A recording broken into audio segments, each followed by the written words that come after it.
2026 বৰ্ষৰ মেট্ৰিক পৰীক্ষা যিসকল ষ্টুডেণ্ট দি আছে বহুতৰে এক্সাম বেয়া হৈছে আৰু কিছুমানে আকৌ ফেইল কৰিম বুলি ভয় খাই আছে।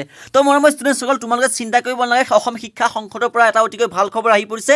তোমালোকে যিসকলে ষ্টুডেণ্টে বেয়া কৰিছে এক্সাম বা তোমালোকে ভয় খাই আছে, তোমালোকে এতিয়াৰ পৰা এইটো ভিডিঅ' চোৱাৰ পাছত তোমালোকে একো ভয় কৰাৰ চিন্তা নাই, তোমালোকে সকলোৱে পাছ কৰি যাবা আৰু এটা ভাল মাৰ্কছ লৈ উত্তীৰ্ণ হ'ব পাৰিবা। প্ৰত্যেকগৰাকী ষ্টুডেণ্টে 10 নম্বৰ এক্সট্ৰাকৈ এটা ভাল মাৰ্কছ লৈ উত্তীৰ্ণ হ'ব পাৰিবা আৰু এটা ভাল স্ক'ৰ তোমালোকে গেইন কৰিব পাৰিবা। এইটো ভিডিঅ'ৰ মাধ্যমে তোমালোকে এক্সট্ৰা কিমান মাৰ্ক পাবা আৰু দুটা ছাবজেক্টত ফেইল কৰি তোমালোকে পাছ কৰিবা নকৰিবা সবিশেষ এইটো ভিডিঅ'ৰ মাধ্যমে লৈ আহিছোঁ। আৰু আছাম ষ্টাডিলৈ নতুনকৈ চেনেলটো ছাবস্ক্ৰাইব কৰি ভিডিঅ'টো এটাকৈ লাইক কৰিবা আৰু সকলো বন্ধু বান্ধৱীলৈকে শ্বেয়াৰ কৰি দিবা। ডিয়াৰ ষ্টুডেণ্টছ, তোমালোকৰ মাজলৈ প্ৰথমতে মই ইংলিছ ছাবজেক্টটো লৈ আহিছোঁ। ইংলিছ ছাবজেক্টটো সকলোৰে আছে আৰু খুবেই গুৰুত্বপূৰ্ণ এটা ছাবজেক্ট হয় ইংলিছ ছাবজেক্টটো, আৰু বহুতে টান পায় বহুতে সহজ পায়। কিছুমানৰ ইংলিছ পৰীক্ষা বেয়া হ'ব পাৰে আৰু কিছুমানৰ বহুত ভাল হ'ব পাৰে। ঠিক আছে, মই বেয়া যিসকলে হৈছে তেওঁলোকক ক'বলৈ বিচাৰিছোঁ, তোমালোকৰ ইংলিছৰ গ্ৰেছ মাৰ্ক বুলিবলৈ হ'লে হায়েষ্ট আজিলৈকে 10 মাৰ্ক দিয়া দেখা পোৱা গৈছে। মই তোমালোকক প্ৰুফ এখন মাৰ্কশ্বিট তোমালোকে দেখাই দিম প্ৰুফৰ কাৰণে। ঠিক আছে, তো তোমালোকে ইংলিছত চিন্তা কৰিব নালাগে, তোমালোকে যদি 20 পাইছে তেনেহ'লে তোমালোকে মানে হায়েষ্ট গ্ৰেছ মাৰ্ক 10 নম্বৰ পাই যাবা এক্সট্ৰা। ঠিক আছে, আৰু নৰ্মেলি এনে 1ৰ পৰা 5 নম্বৰ দিয়া হয়, কিন্তু তোমালোকে ডাইৰেক্ট কিন্তু নোপোৱা। ঠিক আছে, যদি তোমালোকে বাকীকেইটা ছাবজেক্ট ধৰি লোৱা maths, social science, general science এনেকুৱা ছাবজেক্টখিনি যদি তোমালোকে অলপ যদি ভাল কৰি দিয়া, তেতিয়া তোমালোক কি হ'ব, ইংলিছত তোমালোক কিন্তু 10 নম্বৰ এটা গ্ৰেছ মাৰ্ক ধুনীয়াকৈ দি দিব, তোমালোকে মানে যেনে তেনে পাছ কৰি যদি তোমালোকে বাকীকেইটা বোলে 65, 70, 71, 72 তেনেকৈ যদি পাইছা, যদি ইংলিছটো যদি তোমালোক অকণমান বেয়া হৈছে তেনেহ'লে চিন্তা কৰিব নালাগে, তোমালোকে 10 নম্বৰ পাই যাবা। আৰু এনেই নৰ্মেলি 1ৰ পৰা 5 নম্বৰ দিয়া আজিলৈকে দেখিবলৈ পোৱা গৈছে। ঠিক আছে, মই তোমালোক লাইভ প্ৰুফ দেখাই দিম, তোমালোকে চিন্তা কৰিব নালাগে। তোমালোকে প্ৰথমতে ছাবজেক্টকেইটা কোন ছাবজেক্টত কিমান গ্ৰেছ মাৰ্ক দিয়ে চাই লওঁ। আৰু আছামিজটো আহিলে আছামিজটো ছেইম গ্ৰেছ মাৰ্ক তোমালোকৰ হায়েষ্ট 10 নম্বৰ দিয়া দেখিবলৈ পোৱা গৈছে, আৰু নৰ্মেলি 1ৰ পৰা 5, অৰ্থাৎ তোমালোকে একেই ছেইম কথা। বাকীকেইটা ছাবজেক্ট যদি তোমালোকে ভাল কৰিছা তেনেহ'লে 10 নম্বৰ তোমালোকে ইজিলি পাই যাবা, তোমালোকে চিন্তা কৰিব নালাগে। আৰু তোমালোকে বাকী যিকেইটা এক্সাম আছে সেইকেইটা এক্সাম তোমালোকে ভালদৰে দিবলৈ চেষ্টা কৰা, ভালদৰে। মই আশা কৰোঁ তোমালোকৰ বাকীকেইটা এক্সাম ভাল হৈছে। ঠিক আছে, তাৰ পাছতে মই লৈ আহিছোঁ ছ'চিয়েল ছায়েন্স যিটো আছে, বহুতে ছ'চিয়েল ছায়েন্সটো টান পায়। ঠিক আছে, বহুতে যোৱাবাৰ যিহেতু পেটাৰ্ণ চেঞ্জ কৰি ছ'চিয়েল ছায়েন্সখন দিছিলে, বহুতো ষ্টুডেণ্টৰ বেয়া হৈছিলে, আৰু বহুতে এইবাৰো মানে বেয়া কৰিছে ছ'চিয়েল ছায়েন্স। গতিকে তোমালোকে চিন্তা কৰিব নালাগে, ছ'চিয়েল ছায়েন্সটো তোমালোকে কিন্তু গ্ৰেছ মাৰ্ক পাইছে। যোৱাবাৰতো বহুত গ্ৰেছ মাৰ্ক দিছে ছ'চিয়েল ছায়েন্সত, বহুতকে পাছ কৰাই দিছে। যোৱাবাৰ যিহেতু অসমৰ মুখ্যমন্ত্ৰী ডক্টৰ হিমন্ত বিশ্ব শৰ্মাই কৈছিলে যে ছ'চিয়েল ছায়েন্সটো অলপ টান হৈছিলে, গতিকে পেটাৰ্ণ চেঞ্জ কৰিছিলে, তোমালোকক যেনেদৰে পাছ কৰাই দিম বুলি কৈছিলে, কিন্তু এইবাৰো ছেইম দেখিবলৈ পোৱা গৈছে, পেটাৰ্ণ চেঞ্জ কৰিছে। তো তোমালোকে চিন্তা কৰিব নালাগে, ছ'চিয়েল ছায়েন্সত তোমালোকে ভালদৰে এটা গ্ৰেছ মাৰ্ক লৈ উত্তীৰ্ণ হৈ যাব পাৰিবা, কিন্তু তোমালোকে ভালদৰে গুৰুত্বপূৰ্ণভাৱে চাবা। আৰু কিন্তু MCQ ফেইল কৰিলে কিন্তু MCQ ডাইৰেক্ট ফেইল হ'ব। ঠিক আছে, MCQ তোমালোকে যেনেদৰে 15, 14 এনেকৈ উঠাবলৈ চেষ্টা কৰিবা। ঠিক আছে, তাৰপাছত আমি নেক্সট ছাবজেক্টটোলৈ আহিছোঁ জেনেৰেল ছায়েন্স। জেনেৰেল ছায়েন্সটো খুব এটা গুৰুত্বপূৰ্ণ ছাবজেক্ট, আৰু বহুতে এইটো টান পায়, বহুতে সহজো পায়। তো তোমালোকে জেনেৰেল ছায়েন্সত গ্ৰেছ মাৰ্ক 7 নম্বৰ পোৱা দেখিবলৈ পোৱা গৈছে আজিলৈকে। 7 মাৰ্কছ তোমালোকে এনেই হায়েষ্ট গ্ৰেছ মাৰ্ক 7, 8 এনেকুৱা পোৱা যায়, কিন্তু নৰ্মেলি তোমালোকৰ 1ৰ পৰা 5ৰ ভিতৰত এনেই চব ছাবজেক্টতে 1ৰ পৰা 5ৰ ভিতৰত গ্ৰেছ মাৰ্কটো নৰ্মেলি দিয়া হয়, কিন্তু গ্ৰেছ মাৰ্কটো হায়েষ্ট তোমালোকে 7 মাৰ্ক দিয়া হয় জেনেৰেল ছায়েন্সত। ঠিক আছে, MCQ তোমালোকে গোটেইখিনি কৰিবলৈ চেষ্টা কৰি ভালদৰে। আৰু ইলেক্টিভ ছাবজেক্ট খুবেই গুৰুত্বপূৰ্ণ। ইলেক্টিভ ছাবজেক্টত যদি তোমালোকে ফেইল কৰিছে তেনেহ'লে কিন্তু গোটেই ছাবজেক্টতে ফেইল কৰিছে। ঠিক আছে, ইলেক্টিভত তোমালোকে হায়েষ্ট গ্ৰেছ মাৰ্ক 6 নম্বৰ পাই যাবা।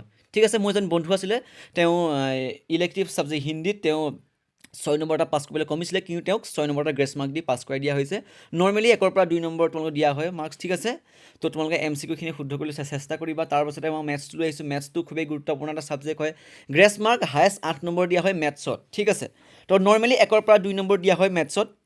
যিমান পাৰোঁ মোক তোমালোকে কিন্তু এটা কথা, গ্ৰেছ মাৰ্কৰ কাৰণে তোমালোকে আশা কৰি নাথাকিবা, তোমালোকে যিমান পাৰা নিজৰ 100% দিবলৈ চেষ্টা কৰিবা। ঠিক আছে, তোমালোকে বোলে গ্ৰেছ মাৰ্ক এনেও দিবই, মোৰ আছাম ষ্টাডি ইনফ'ই কৈছে গ্ৰেছ মাৰ্ক দিবই, গতিকে মই ইমান মানে ভয় কৰিব দৰকাৰ নাই। কিন্তু তোমালোকক মই এটা কাৰণে কৈছোঁ যে তোমালোকে বহুতে ডিম'টিভেশ্যন হৈ আছে যে মই ফেইল কৰিম বুলি, সেইকাৰণেহে মই তোমালোকে এইটো ভিডিঅ' বনোৱা হৈছে। কিন্তু তোমালোকে গ্ৰেছ মাৰ্কৰ আশা লৈ যদি তোমালোকে এক্সাম দিয়া, তেতিয়া কিন্তু তোমালোকে একদম মানে ফেইল কৰা নিশ্চিত বুলি তোমালোকে ধৰি থোৱা। তো তোমালোকে গ্ৰেছ মাৰ্কটো এটা ইমাৰ্জেঞ্চি টাইমত তোমালোকে মানে দিয়া হয়। ঠিক আছে, তো তোমালোকে সেইবুলি ইমাৰ্জেঞ্চি বুলি ভাবি থ'বা। আৰু এখন মই তোমালোকৰ মাৰ্কশ্বিট দেখাবলৈ চেষ্টা কৰিছোঁ, মই ইয়াৰ মানে যিখিনি ৰোল নং সেইখিনি মই হাইড কৰি দিছোঁ। তো তোমাৰ ছাবজেক্টখিনি চাবা, প্ৰথমতে আহিলে আছামিজ। ঠিক আছে, আছামিজতে তেওঁ ফেইল কৰিছে, 20 নম্বৰ পাইছে।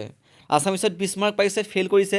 ইংলিছত তেওঁ পাইছে, তোমালোকে চাবা 78 পাইছে, টোটেল ইংলিছত 78 পাইছে। আৰু জেনেৰেল ছায়েন্স মেথছত পাইছে, থাৰ্ডত মেথছ আহিছে, মেথছত পাইছে তেওঁ 52, আৰু বিজ্ঞান অৰ্থাৎ জেনেৰেল ছায়েন্সত তেওঁ পাইছে 73, আৰু ছ'চিয়েল ছায়েন্সত পাইছে 84, লেটাৰ পাইছে, আৰু হিন্দী অৰ্থাৎ ইলেক্টিভত তেওঁ পাইছে 81। ঠিক আছে, লেটাৰ 2খন ছাবজেক্টত পাই গৈছে, বাকীটা ছাবজেক্ট ইমান ভালকৈ তেওঁ পৰীক্ষা দিলে, কিন্তু লাষ্টত আছামিজটোতে কি হ'ল, ফেইল কৰি দিলে, 20 নম্বৰ পাইছে। তো তেনেধৰণৰ ক্ষেত্ৰত কি হয়, বাকীকেইটা ছাবজেক্ট যিহেতু ভাল মাৰ্কছ এটা লৈ উত্তীৰ্ণ হৈছে, পৰীক্ষকে ভাবে যে এই ছাত্ৰজনে পাছ কৰা যোগ্য হয়, গতিকে তেওঁক আমি গ্ৰেছ এটা মাৰ্ক দি তেওঁক পাছ কৰাই দিওঁ। কিন্তু এজনে পাছ কৰিছে, 398 মাৰ্কছ পাইছে, ফাৰ্ষ্ট ডিভিজন পাইছে, আৰু তেওঁ কিন্তু এটা ছাবজেক্টত ফেইল কৰিছে আছামিছত। তো তেওঁ কি দিয়া হ'ল, 10 নম্বৰ এটা গ্ৰেছ মাৰ্ক দি দিয়া হ'ল। তোমালোকে ইয়াত দেখিবা গ্ৰেছ মাৰ্ক 10 নম্বৰ দি উত্তীৰ্ণ কৰা দিছে, ফাৰ্ষ্ট ডিভিজন দেখা গৈছে, ঠিক আছে। যদি ফেইল কৰি ইয়াত ফাৰ্ষ্ট ডিভিজন ঠাইত ফেইল বুলি লিখা থাকিলে হয়, কিন্তু ইয়াত ফাৰ্ষ্ট ডিভিজন পাইছে, কাৰণটো কি, তেওঁ বাকীটা ছাবজেক্টৰ ইম্প্ৰেশ্যনটো ভাল। বাকীটা ছাবজেক্ট যদি তোমালোকে ইম্প্ৰেশ্যনটো ভাল কৰা, তেনেহ'লে আছামিছত তোমালোকে বা আছামিছ ইংলিছৰ বাকীটা ছাবজেক্ট যিয়ে ছাবজেক্ট হওক, তোমালোকে 10ৰ পৰা 8, 9 এনেকৈ তোমালোকে নৰ্মেলি দি তোমালোকে পাছ কৰাই দিবা। কিন্তু বাকীটা ছাবজেক্টত তোমালোকে ভাল মাৰ্কছ লৈ উত্তীৰ্ণ হ'লেও মানে পৰীক্ষকে ভাবে যে তেওঁ এটা ভাল এজন ছাত্ৰ হয়, তেওঁ পঢ়াত তেওঁক পাছ কৰা যোগ্য, গতিকে তেওঁক পাছ কৰাই দিয়া হয়, সেইকাৰণে পাছ কৰাই দিয়া হয়। আৰু বহুতে এটা কুৱেশ্যন কৰে যে আছামিছ ইংলিছ বা দুটা ছাবজেক্টত যদি মই ফেইল কৰোঁ, তেতিয়া কিন্তু আমাক গ্ৰেছ মাৰ্ক দিব নেকি? হয় ষ্টুডেণ্টসকল, আগতে আৰু ৰেকৰ্ড আছে, দুটা ছাবজেক্টত ফেইল কৰি কিন্তু বহুতে 2-3 এনেকৈ নম্বৰ গ্ৰেছ মাৰ্ক লৈ কিন্তু পাছ কৰাই দিছে, ঠিক আছে। বোলে তোমাৰ আছামিছত বোলে 28 পাইছা, বোলে জেনেৰেল ছায়েন্সত বোলে তোমালোকে 26 পাইছা, তেতিয়া সেই ক্ষেত্ৰত তোমালোকে 4-5 এনেকৈ দি গ্ৰেছ মাৰ্ক দি পাছ কৰাই দিয়া হয়। কিন্তু দুটা ছাবজেক্টত যদি ফেইল কৰা, তেতিয়া কিন্তু তোমালোক কি হয়, কম নম্বৰত তোমালোকে ফেইল কৰিব লাগিব। বোলে 28 পাই ফেইল কৰিছা, বোলে 29 পাই ফেইল কৰিছে, তেতিয়া তোমালোকক পাছ কৰাই দিয়া হয়, ঠিক আছে। আশা কৰোঁ তোমালোকে গোটেইখিনি কথা বুজি পালা, আৰু তোমালোকে যিমান পাৰা এতিয়া তোমালোকে মটিভেশ্যনত থাকা, ডিমটিভেশ্যন নহ'বা, ঠিক আছে। তো নতুনকৈ চেনেলটো ছাবস্ক্ৰাইব কৰিবা, আৰু সকলো বন্ধু বান্ধৱীলৈকে শ্বেয়াৰ কৰা, যাতে সকলোৱে চিন্তাত নাথাকে, সকলোৱে এটা ভাল মাৰ্কছ লৈ উত্তীৰ্ণ হ'ব পাৰে। মই সেয়া আশা কৰিছোঁ। ধন্যবাদ।